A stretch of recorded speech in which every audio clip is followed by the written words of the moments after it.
Pertama, nikah uang mahar. Apa Pak Kiai? Nikah? Tanya Ustadz Hamad tak percaya dengan yang ia dengar dari guru sekaligus sosok yang ia anggap ayah itu. Pak Kiai Rozak. Iya, Ustadz. Sepertinya Ustadz sudah cukup umur. Bagaimana Ustadz memilih calon pendamping hidup saja sekarang? Nanti ada rumah di pinggir komplek pondok yang bisa ditempati bersama istri.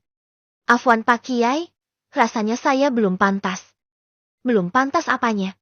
Kamu sudah 25 tahun loh. Mau tunggu sampai kapan? Semakin cepat semakin baik. Apalagi kamu usia sudah cukup. Kerjaan sudah ada. Mau tunggu apa lagi? Ini saya punya banyak calon. Kamu tinggal pilih mau yang mana. Nanti Pak Kiai yang bantu lamarkan. Plus acaranya. Pria berkopiah hitam dengan kemeja putih dan sarung kotak-kotak coklat itu hanya menunduk, sungkan dengan sang guru. Mau menolak ya sungkan, tapi kalau diterima lebih sungkan lagi. Ini, lihat. Ada banyak foto calon. Kamu mau yang tipe kaya mana ada semua. Semuanya santri di sini. Pilih Mak. Pak Kiai Rozak memberikan beberapa foto kepada Hamad. Sebagian adalah foto para ustadzah yang masih belum menikah. Sebagian lagi para santri yang orang tuanya menitipkan untuk dicarikan jodoh. Asal, Hamad Buhori yang walau sudah berusia 25 tahun itu memilih foto terakhir. Ia tak terbiasa melihat foto para perempuan. Menurutnya hanya membuat susah saja. Bisa bikin kepala pusing. Apalagi nanti susah ngelanjutin hafalannya. Kenapa dia berpikir melihat wanita itu bisa mempersulit urusan hafalannya? Dia sendiri bingung. Hamad Buhori terbiasa hidup sendiri karena sejak SMP sudah dilepas di pondok pesantren. Ia dapat beasiswa saat ia masuk SMA, sampai ia lulus S1 dengan predikat kemlot dan lompat banyak tahun. Ia berhasil lulus S2-nya dalam jadwal yang kilat. Sampai sekarang pun ia masih berniat menambah gelarnya dengan studi lanjutan. Tapi ia memutuskan untuk berbakti dulu kepada Kiai Rozak. Sosok pria yang jadi guru pertamanya sewaktu SMP dulu. Ini Pak Kiai, ucap Hamad. Dan ia tak berani menatap ke arah gurunya itu. Malu. Ini. Oh ya. Ya haya.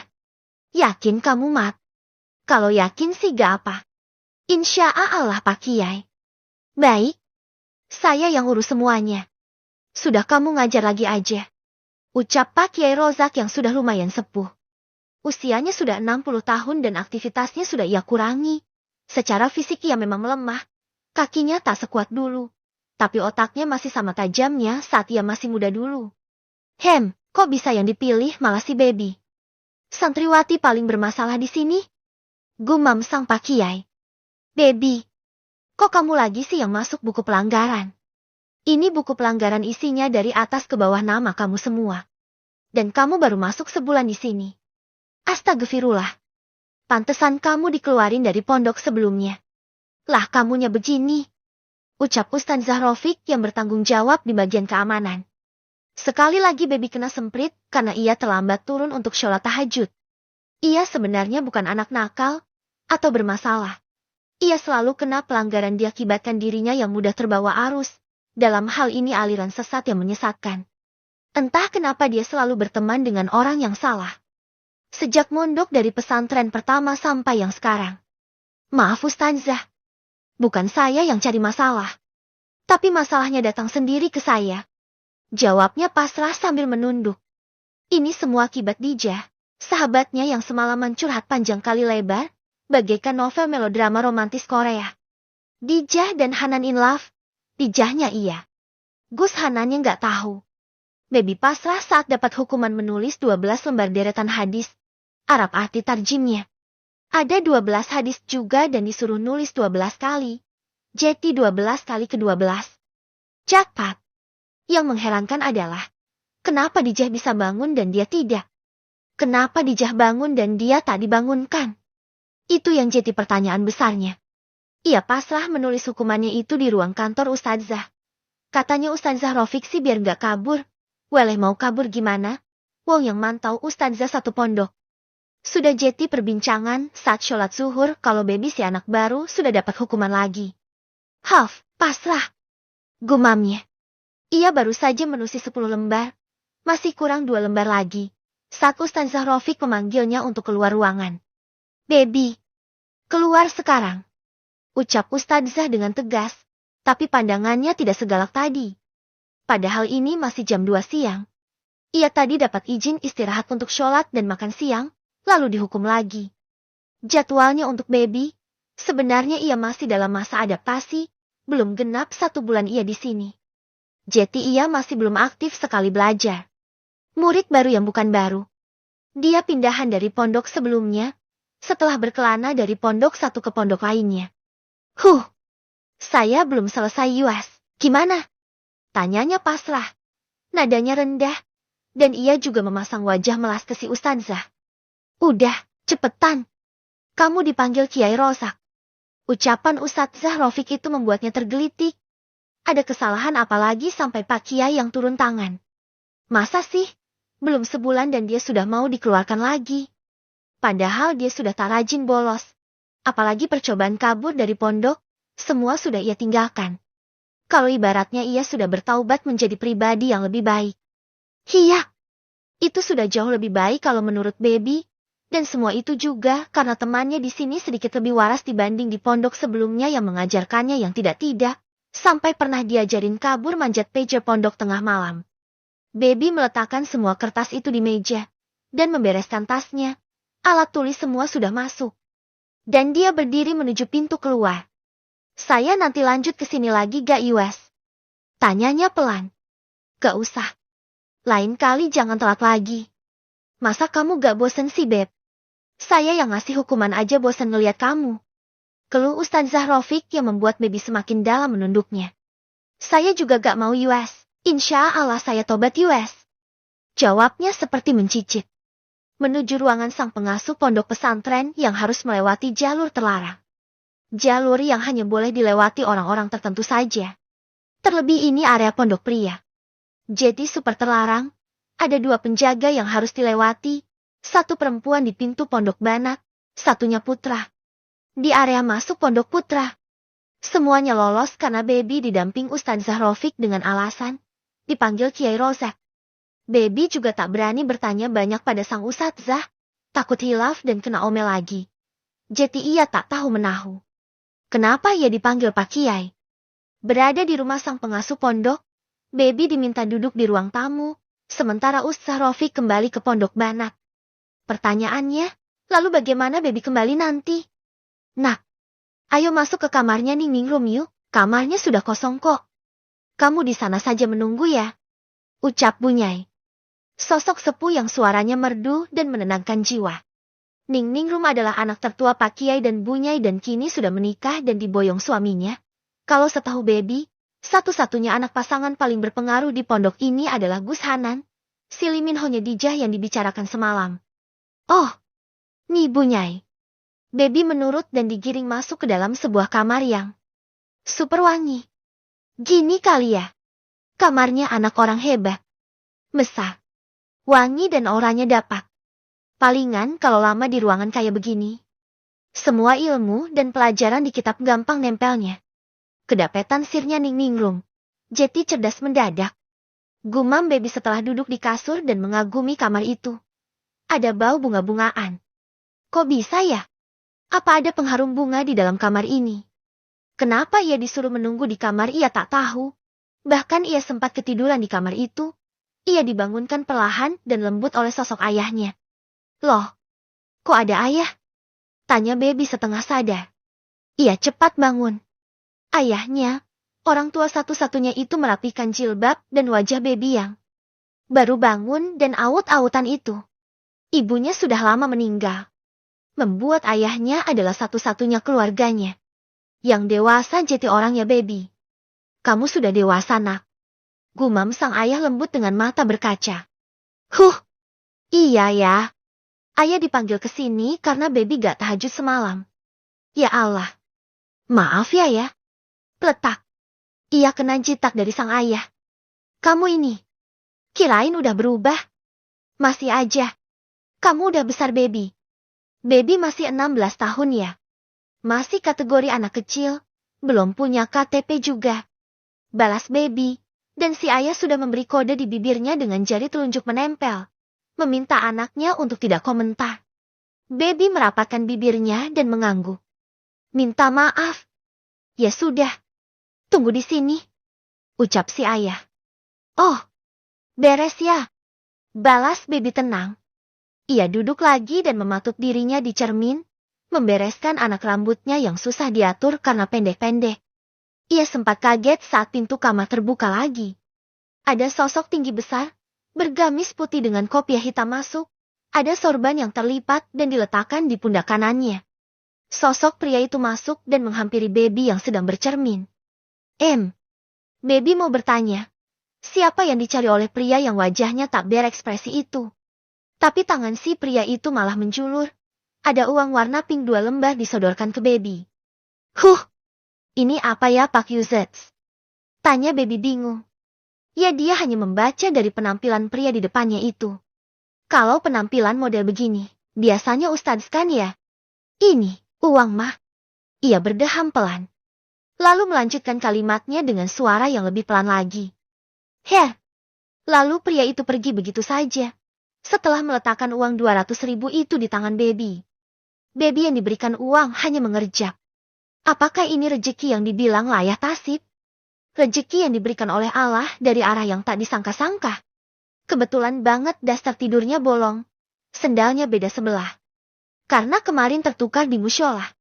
Apa ini jawaban dari semua perjuangannya bertahan di pondok ini? Wah, hati berbunga. Ia lalu dipersilahkan keluar dari kamar. Ia bertemu ayahnya yang masih bicara dengan Pak Kiai.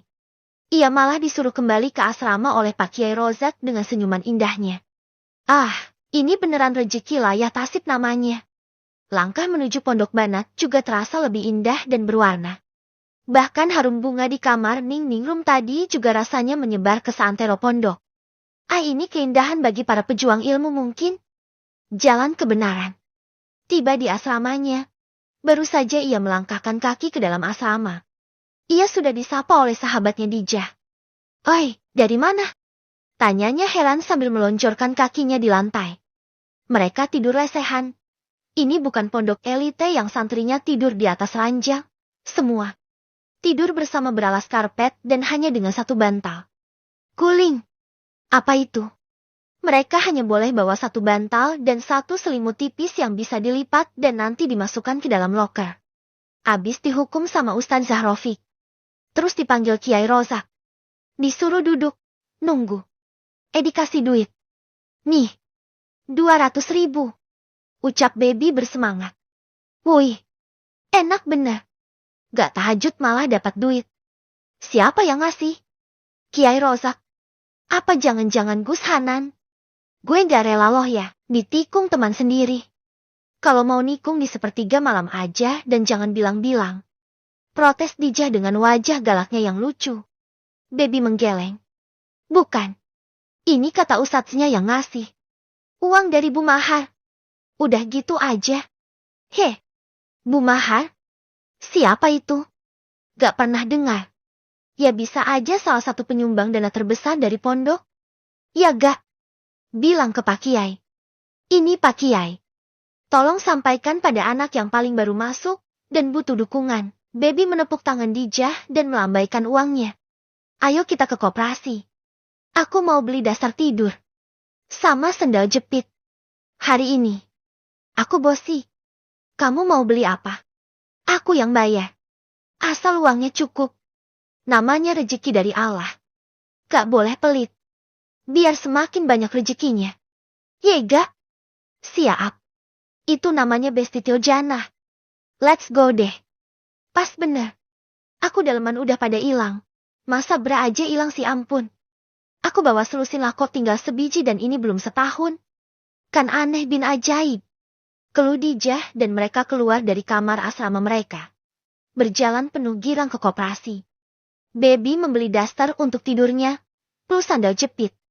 Si Dijah membeli dalaman, dan luar biasanya semua pas. 190.000 rupiah. Berkah ini namanya. Masih kembali pula. 10.000. Pas ini buat cilok 5 ribuan 2. Ucap Baby girang. Dijah yang bertugas membawa belanjaan mereka sekarang. Siap Besti. Cilok mereka beli. Dan langkah mereka semakin girang menuju kamar asrama lagi. hati gembira setelah shopping walau levelnya di koperasi pondok. Langkah mereka tinggal sedikit lagi sebelum tiba di kamar. Tapi lagi. Baby dipanggil dari belakang. Kini adalah Ustadz Zahdini yang memanggilnya dengan lembut. Baby. Dipanggil ke kantor guru. Ayahnya mau bertemu. Oh. Iya US, makasih. Ucap Baby kepada si Ustadzah dan menyuruh Dijah dan belanjaannya ke asrama duluan. Plastik transparan berisi cilok pedas seharga 5.000 ia bawa menuju kantor yang dimaksud. Benar saja. Di sana ayahnya menunggu dengan tenang. Ayah. Mau ngasih uang jajan ya? Ucap Baby senyum-senyum setelah cium tangan. Yang ada dia malah dicubit pelan oleh sang ayah. Kamu ini, kurang apa uang yang dikasih ayah? Kan belum sebulan. Hehehe. Enggak sih. Barusan Baby juga dapat uang. Hehe. Rezeki ya, namanya layah tasib. Tak disangka-sangka. 200.000 pula. Terus? Ya Baby beliin belanjaan. Daster tidur. Sendal Baby satu ijo satu merah ya. Ketuker di musyola kemarin. Terus? Masih bisa beliin si Dijah dalaman juga. Ini kembalinya masih ada 10.000. Dibeliin cilok. Nih. Baby menunjukkan bungkusan ciloknya ke sang ayah. Astagfirullah. Baby. 200.000. Kamu tahu itu uang dari mana? Tanya ayahnya dengan mata membelalak. Tapi suaranya bukan seperti orang marah. Malah lebih ke berbisik. Baby mengangguk. Mantap. Iya. Dari Bu Mahar. Ngasih ini.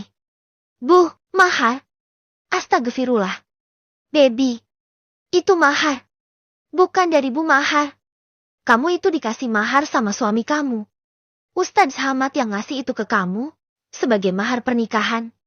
Bukan kamu dikasih Bu Mahar. Astagfirullah. Bebii. Gemas si ayah. Sementara si anak mengerjapkan matanya beberapa kali. Mencerna ucapan si ayah. Mahar pernikahan? Siapa yang nikah? Kamu. Sama Ustadz Hamad. Ayah dipanggil ke sini ya untuk itu. Untuk akad. Ayah titipin kamu ke Pak Kiai. Dan ayah dipanggil karena ada yang mau meminang kamu. Seorang ustadz. Orangnya soleh, sabar baik dan pintar. Ayah setuju dan sudah ayah nikahkan. Jeti Baby. Minta tolong kamu berubah ya nak. Kamu sudah jadi istri orang. Ucap si ayah berbisik. Lah.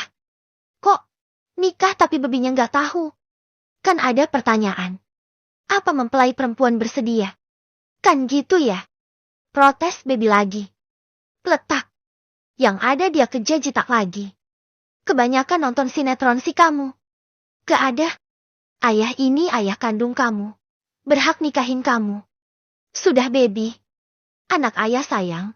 Kamu sekarang sudah punya suami yang bisa membimbing kamu ke jalan yang benar. Kamu yang nurut. Yang taat. Kamu belajar yang giat. Dia memperbolehkan kamu sekolah sampai lulus kok di pondok ini. Coba. Kurang baik apa dia? Kamu dapat suami baik. Soleh. Ustadz. Boleh sekolah sampai lulus pula. Lah. Baby aja nggak punya KTP ya? Masa bisa nikah? Sudah. Ayah capek lama-lama. Kamu sekarang balik ke asrama. Besok sekolah seperti biasa. Gak usah gembor-gembor. Biasa aja. Ngerti Baby? Baby yang masih setengah linglung mengangguk dan menuruti si ayah yang langsung pergi setelah memberikan uang 50.000. Mahar? Pernikahan? Ustadz siapa tadi? Ustadz Mahar? Bukan. Siapa tadi? Ustadz. Baby masih bergumam sendiri sampai tiba di asrama. Di dalam asrama. Selagi ia mengingat-ingat nama Ustadz yang katanya jadi suaminya. Ia mendengar obrolan Kiki dan Dijah yang super heboh. Gantengan mana Gus Hanan sama Ustadz Hamad? Coba. Tanya Kiki. Gus Hanan. Lah, forever in my heart. Ustadz Hamad mah galak. Serem. Ngasih tugasnya suka penuh dengan misteri. Yang bisa jawab pertanyaannya dia itu hanya yang dapat ilham aja dari semesta alam. Jawab Dijah dan disetujui semua orang di dalam asrama itu yang ikutan nimbrung. Ustadz Hamad kalau suka senyum dan baik kayak Gus Hanan. Bisa top? Seketika itu juga Baby Jeti ingat. Yang Jeti suaminya dia itu. Si Ustadz galak. Ustadz Hamad. Si pria yang berkopiah hitam itu. Yang bersorban di pundak itu Ustadz Hamad.